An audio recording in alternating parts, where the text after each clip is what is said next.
자, 하나님 말씀 함께 보기를 원합니다. 오늘 하나님 말씀은요, 마태복음 5장 9절 말씀이에요. 8절이 아니라 9절 말씀이네요. 제가 잘못 기입했어요. 죄송해요. 5장 9절 말씀을 함께 읽어보도록 하겠습니다. 자, 한 절이니까 각자의 자리에서 한 목소리로 함께 읽어보도록 할게요. 시작. 화평하게 하는 자는 복이 있나니 그들이 하나님의 아들이라 일컬음을 받을 것이미요. 아멘. 다시 한 번만 읽어볼까요? 화평하게 하는 자는 복이 있나니 그들이 하나님의 아들이라 일컬음을 받을 것이미요. 아멘. 자, 오늘도 팔복의 말씀을 함께 나눕니다. 이제 팔복 말씀 거의 다 끝나가요. 지겨워하는 친구들도 있을 것 같은데 팔복 말씀이 거의 다 마무리 되어 가고 있습니다. 오늘은요, 화평하게 하는 자, 이 화평하게 하는 자에게 어떤 복이 있는지 한번 살펴보기를 원합니다. 유대인들은요, 당시에 예수님 시대의 유대인들은 굉장히 배타적이었어요. 배타적이라는 게 뭐냐면 우리 편 아니면 안 돼. 그러니까 우리 민족 아니면 다 짐 쓴 것 같다라고 표현하기도 하고요. 사람 취급을 안 하죠. 벌레 취급하죠. 이방 민족들에 대한 극심한 경멸과 증오로 가득한 그런 사회였어요. 여러분, 이게 비단 이때만 일어나는 일들이 아니에요. 2차 세계대전에서는 독일이 그랬죠. 독일 나치가 그 유대인들을 아우슈비츠 같은 수용소에 집어넣어놓고 우리가 잘 알고 있는 안내 일기 같은 경우도 비슷한 내용들이죠. 유대인들을 굉장히 벌레 취급했죠. 그런 일들이 지금 이 땅에서도 일어나고 있어요. 얼마 전에 뉴스 봤는지 모르겠어요. 여러분, 최근에 뉴스들 보면은 가슴 아픈 뉴스가 참 많이 나오는데, 그 중에 하나가, 우리가 미얀마를 위해서도 함께 기도했지만 최근에는 아프가니스탄에 여러분 탈레반이 다시 그 정권을 잡으면서 많은 사람들이 자유를 위해서 탈출하고 있는 그런 장면들이 막 영상에 찍히는데 가슴이 너무 아팠어요. 그럼 비행기에 매달리는 거 봤어요, 여러분? 비행기에 사람들이 매달려요. 탈출하기 위해서, 자유를 위해서. 그리고 어젠가요? 영상을 보는데 이 철조망 앞에서 미군들한테 그 아기들만 이렇게, 아기들만이라도 제발 데려가 달라 해서 아기들을 철조망 위로 올려 보내는데 철조망에 애가 걸리기도 하고 정말 지금 이 시대에 있어서는 안 되는 그런 일들이 일어나고 있어요. 왜 그래요? 그 탈레반 정권이 여러분 워낙 배타적이기 때문에 그래요. 이 기독교인들 박해하거나, 또 기독교인뿐만 아니라 이 자유를 사랑하는 사람들, 우리의 법을 따르지 않은 사람들은요, 무참하게 살해하거나 아니면은 고문하거나 이런 일들이 지금도 일어나고 있어요. 근데 당시 시대, 예수님이 이 말씀을 하시던 당시 시대에도 이와 같은 일들이 똑같이 일어나고 있었단 말이에요. 그래서 많은 유대인들은 메시아가 이 땅에 오시면, 이 메시아가 출현하면은 지금 현재 있는 상황들을 싹 쓸어엎고, 그러니까 이방 민족들을 다 쓸어엎고, 우리를 압제하는 이 로마를 다 쓸어엎고, 다시 유대인들만을 위한 정권이 세워지고, 그리고 우리가 다시 예전처럼 평화로운 시대를 살 수 있게 될 거야 라는 기대가 있었습니다. 그런데 예수님이 이 땅에 오신 이 새로운 시대에는 그 시대 정신이 그 전과는 다른 거죠. 완전히 다릅니다. 새로운 시대가 탄생했어요. 예수님이 이 땅에 오셨을 때에 천사들이 이렇게 노래를 합니다. 지극히 높은 곳에는 하나님께 영광이요, 땅에서는 기뻐하심을 입은 사람들 중에 평화로다. 이 노래가 예수님이 오시는 시대를 미리 보여주고 있는 노래예요. 이 천사들의 노래를 보면은요, 가장 중요한 게 조화입니다. 조화. 하늘에서는 하나님께 영광이고, 땅에서는 모든 사람들, 기뻐하심을 입은 사람들 중에 평화다. 이게 얼마나 조화로운지 모르겠어요. 오늘 이 화평하게 하는 자, 평화, 같은 말인데요. 이 7번째 복은요, 어떤 성품보다는, 내가 가지고 있는 성품보다는 행위에 있어서 더 밀접하게 관련이 있는 것 같지만, 먼저는 행위 전에 그 화평하게 할 수 있는 그 마음, 영이 그 안에 있어야 된다는 사실을 잊지 마시기 바랍니다. 이 화평하게 하는 자는요, 화평하게 하는 자는 어떤 마음을 가지고 있냐면, 죄가 가지고 있는 무서운 어떤 싸움과 증오를 주시합니다. 싸움과 증오를 바라보면서, 왜냐면요 여러분, 싸움이 없는 곳에는 화평하게 하는 자가 필요가 없죠. 그쵸? 싸움이 없는 곳에서는 굳이 이 화평케 하는 자가 필요하지가 않아요. 근데 이 세상에서는 악독과 투기를 일삼은 자, 아니면 가증스러운 자, 또 피차 미워한 자가 반드시 있다고 했어요. 우리 인생을 살다 보면은요, 빌런은 반드시 존재하죠. 영화를 보더라도, 우리가 히어로물 영화만 보더라도 여러분, 빌런이 반드시 존재합니다. 그쵸? 우리가 어벤져스 보면은 처음에 뭔가 다 이겼잖아요. 이기면 좀 태평성대할 것 같았는데 또 다른 악한 자가 등장하고, 결국엔 마지막에는 뭐예요? 손가락 튕기는 타노스가 등장을 하잖아요. 근데 이후로 뭐 이터널스 같은 작품 보면 또 다른 빌런들이 등장하죠. 더 강한 빌런들이 등장해요. 근데 이 빌런은요, 우리가 살고 있는 어디에나 존재합니다. 어디에나 있어요. 심지어는 교회에도 있을지도 몰라요. 그 악한 모습들이 끔찍하게 드러납니다. 그런데 디도서 3장 3절의 말씀 보니까요, 이렇게 말하고 있어요. 우리도 전에는 그러한 자였다. 이게 중요한 말이에요. 우리도 전에는 그러한 자였다. 우리도 빌런이었다 라는 거예요. 그쵸? 한때 우리의 상태는 죄가 가득한 상태였고, 또 슬픔이 가득한 상태였다는 사실을 우리가 잊어서는 안 된다는 거죠. 여러분, 이게 중요한 포인트예요. 우리가 구원받았다고 우리는 문제였고 나는 문제였고 이제 저 사람들만 문제 있어, 저 나쁜 놈들만 문제 있어 라고 이야기하는 것은, 여러분, 우리가 우리를 모르는 거예요. 우리도 전에는 그와 같은 상태였다는 것을 기억해야 된다는 거죠. 그래서 이 화평을 사랑하는 자, 화평을 따라 행하는 자가 된다는 것은 결국에는 화평의 왕이신 예수님을 따르는 분명한 표시 중에 하나입니다. 그들의 힘이 미치는 한 이 사람들은요, 모든 사람들과 더불어서 화평하게 살려고 노력합니다. 그게 최대의 관심사예요. 그래서 어떻게 되냐면 고의적으로 남을 해치려는 생각을 버리게 된다는 거죠. 그래서 그들이 관여하고 있는 모든 관계, 그래서 가정과 사회와 또 교회와 여러분의 학교와 그 모든 관계에 있어서 분쟁을 막고 또 그 분쟁을 가라앉히는 것이 이 화평하게 하는 자의 소원이고, 또 화평하게 하는 자가 하는 노력이라는 거예요. 이 화평하게 하는 자는 일치를 사랑합니다.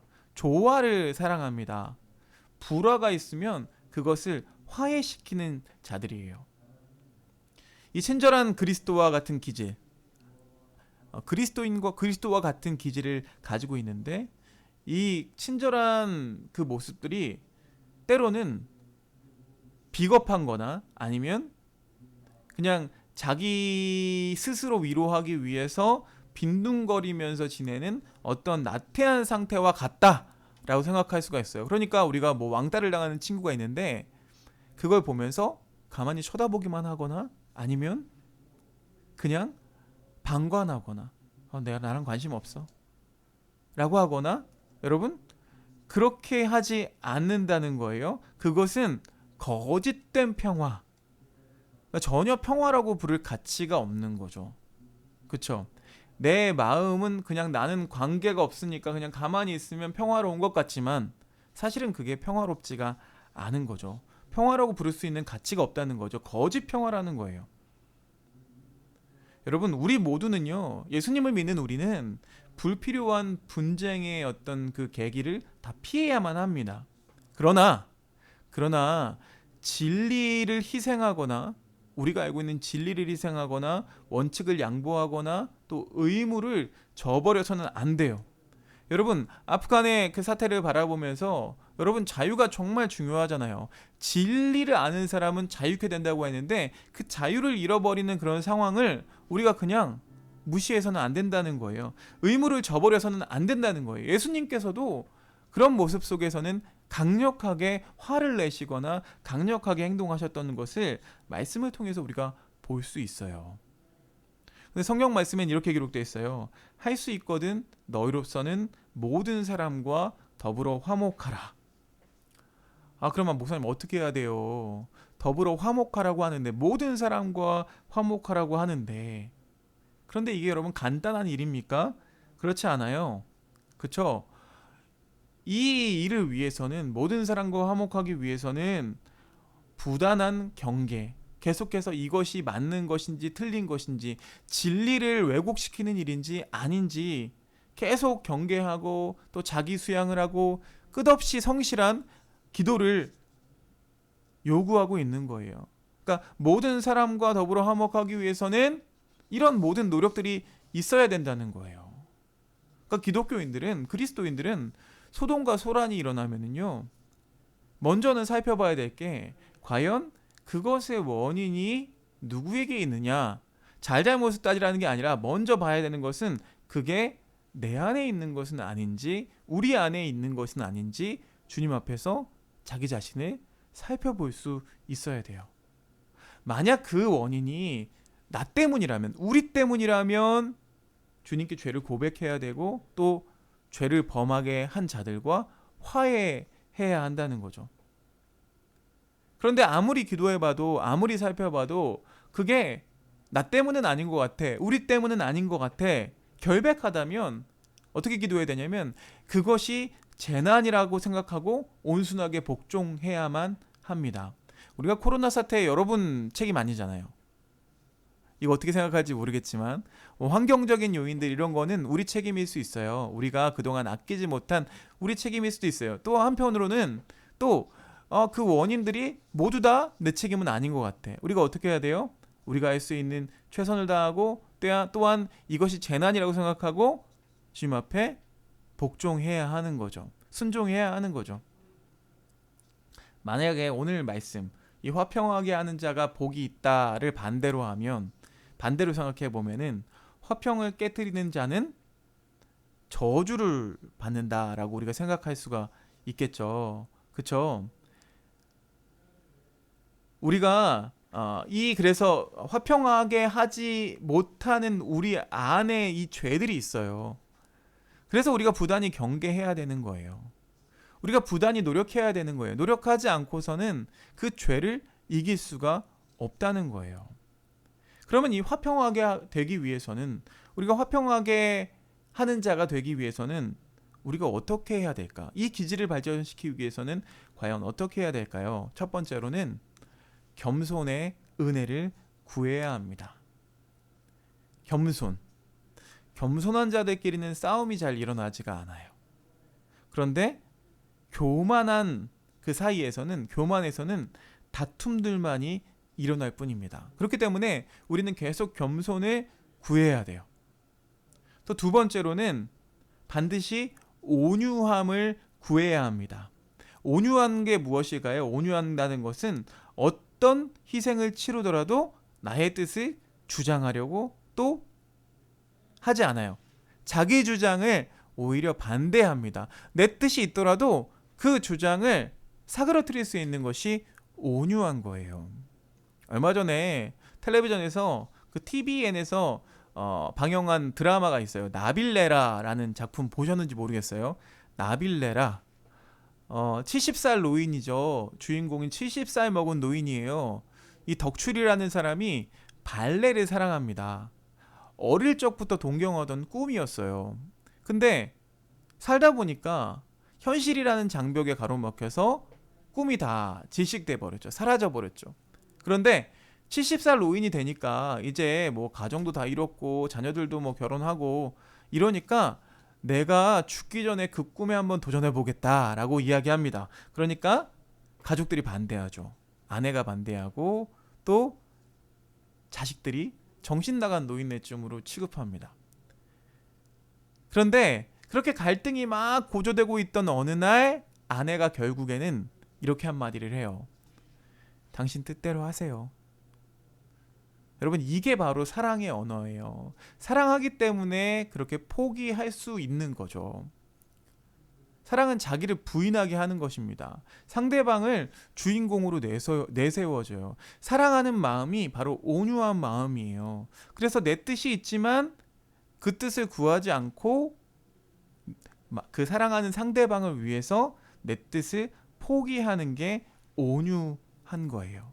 이 온유한 대답은 분노를 쉬게 한다라고 이야기해요. 반드시 온유함을 우리가 구해야 될 줄로 믿습니다. 첫 번째는 겸손이고 두 번째는 온유였어요. 세 번째는요, 오래 참음이에요. 오래 참음. 오래 참음은 뭐의 반대말일까요? 성급함의 반대말이죠. 화평하게 하는 자는 이 오래 참음이 있어요.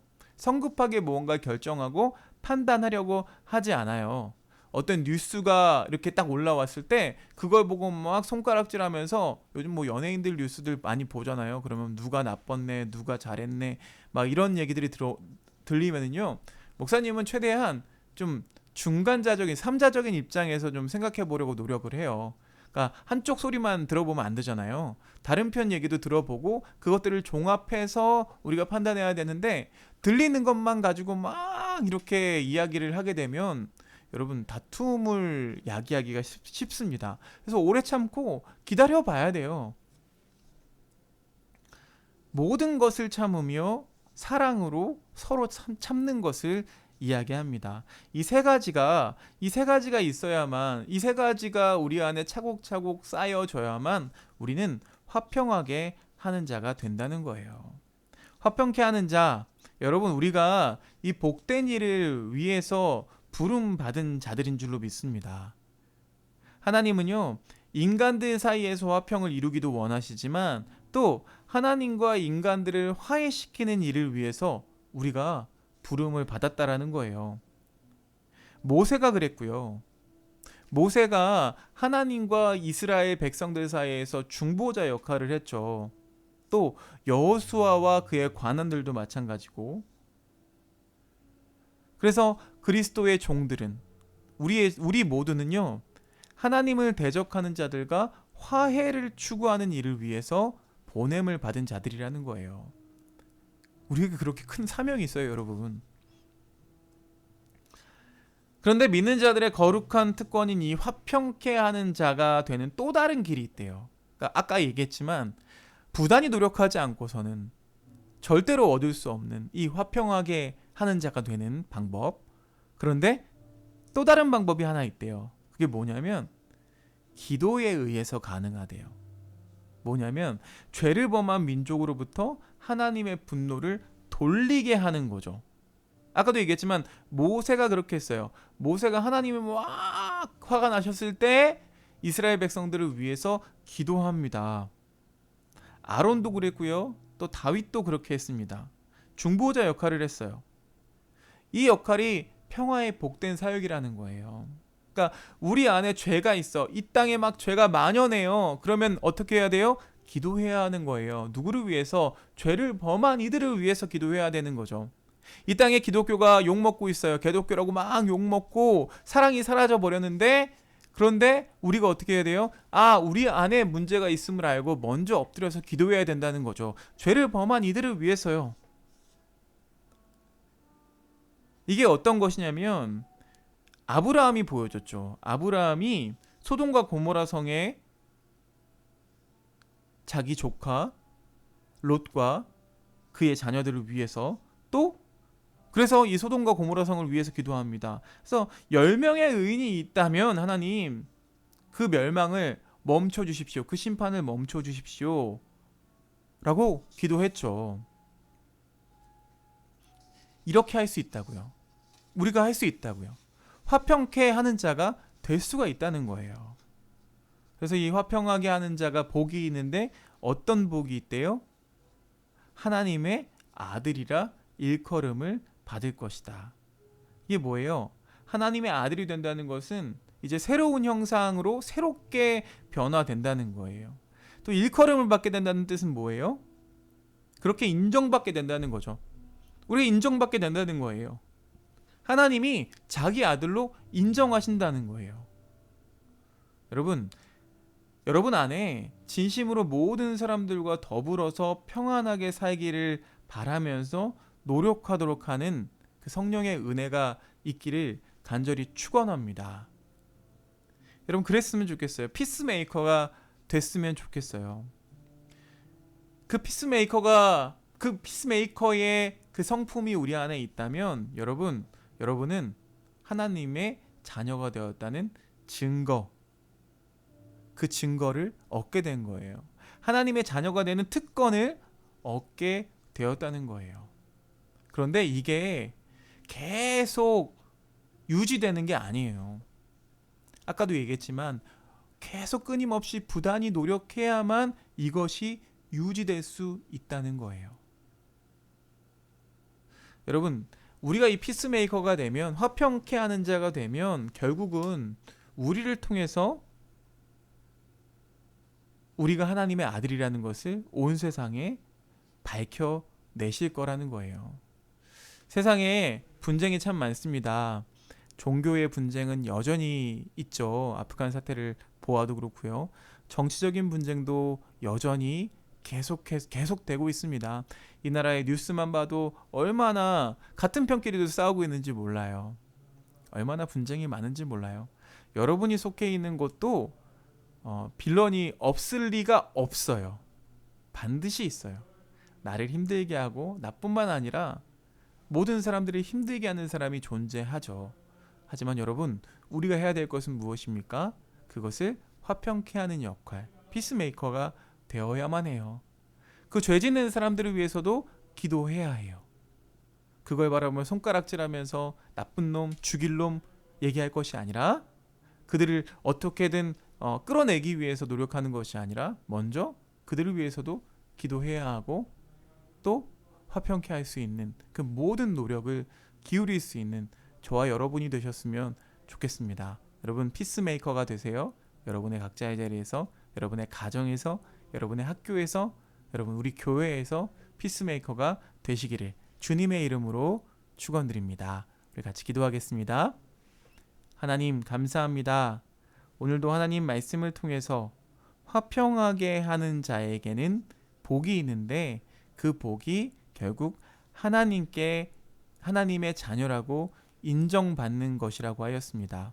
물론 하나님의 자녀 된다는 것은 하나님께서 택해 주셔야만 자녀가 될 수 있는 것이지만, 또 우리가 우리의 삶에서 해야 할 노력들이 있다고 했는데, 그것은 세상을 화해시키기 위한, 사람과 사람을 화해시키고 또 사람과 하나님을 화해시키기 위한 사명이 우리에게 있음을 오늘 말씀을 통해서 다시 한번 배웠습니다. 우리가 최소한의 노력, 먼저 그들을 위해서 기도할 수 있고, 또 그 분쟁을 해결하기 위해서 노력할 수 있는, 각자의 자리에서 피스메이커가 될 수 있는 우리 친구들 다 되게 하여 주시옵소서. 그래서 이 자녀들을 통해서 하나님 살아계심을 많은 사람들이 인정하고, 이 사람들이 하나님의 자녀임을 인정할 수 있는 일이 일어나도록 주님 도우시고 함께해 주시옵소서. 예수 그리스도 이름으로 기도드렸사옵나이다. 아멘.